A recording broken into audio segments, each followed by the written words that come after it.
जनाब, इस हाईवे का कोई मुतबादल नहीं है। मैं परसों रजौरी पूंछ के रास्ते से आया, खासकर पीर की गली और बफलियाज के बीच में उस हिस्से का इससे कहीं गुना ज़्यादा बदतर हाल है। ये छोटा सा एक स्ट्रेच है जहां बारिशों की वजह से नुकसान हुआ है, लेकिन नेशनल हाईवे वाले और ख़ासकर हमारे पुलिस और ट्रैफिक पुलिस वालों की कोशिशों का नतीजा है कि चंद डिले के बावजूद ट्रैफिक के फ़्लो को इन्होंने जारी रखा है। अब मैं जानता हूँ फ्रूट का सीज़न है, लोग अपना सामान जो है मार्केट तक पहुंचाना चाहते हैं इससे पहले कि वो सड़ जाए।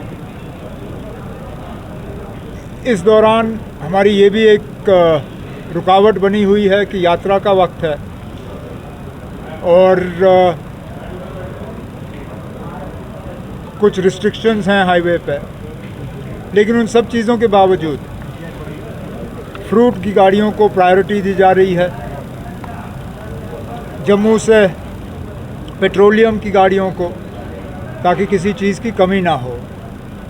अब बीच बीच में अगर कहीं बारिश के वजह से थोड़ी देर के लिए हाईवे रुके तो लोगों को थोड़ा सा सब्र करना होगा।